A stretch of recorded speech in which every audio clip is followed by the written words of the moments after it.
Watch the thoughts. An evil thought enters the mind, and there comes an erection of the Indriya. Is this not a marvel? Because this occurs very often, it does not appear to you as a miracle or a marvel. You have ignored this vital point on account of your ignorance. Mind is a great electricity battery.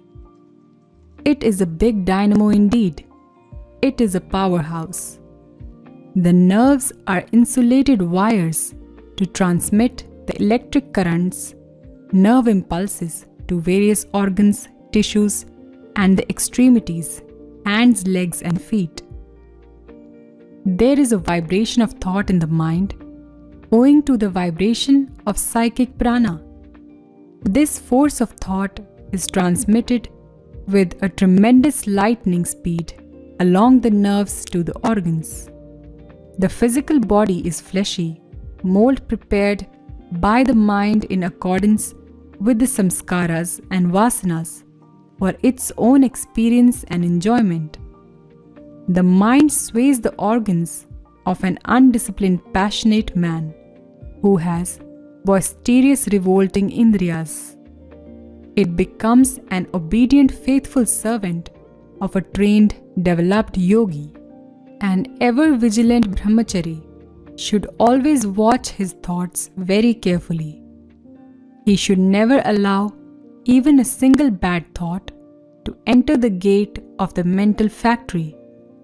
If his mind is ever fixed on his dhyaya or lakshya or object of meditation, there is no room for the entry of an evil thought. Even if an evil thought has entered the trapdoor of the mind, he should not allow the mind to assume a mental state with this idea. If he falls a victim, the thought current will be transmitted to the physical body. Burning of the indriyas and the physical nervous system will follow. This is a serious condition. The bad thought should be nipped in the bud by supplanting counter-divine thoughts. It should not be allowed to penetrate the physical body. If your will is strong, the evil thought can be driven at once. Pranayama, vigorous prayer, vichara, atmic contemplation, shaguna meditation, and satsanga can nip the evil thoughts in the bud at the threshold of the mental factory. The combat will be keen in the beginning. When you become purer and purer, when your willpower develops, when you develop more sattva or purity, and when you have a habitual meditative mood, you will be established in physical and mental brahmacharya. Understand the power of thought and utilize it profitably. Understand the ways of the mind. Learn how to use the pure will. Become a vigilant, dexterous watchman of your thoughts. Curb them before they raise their heads out of the mind through skill and wisdom. It is the mind that really does all actions. A desire arises in your mind, and then you think. Then you proceed to act.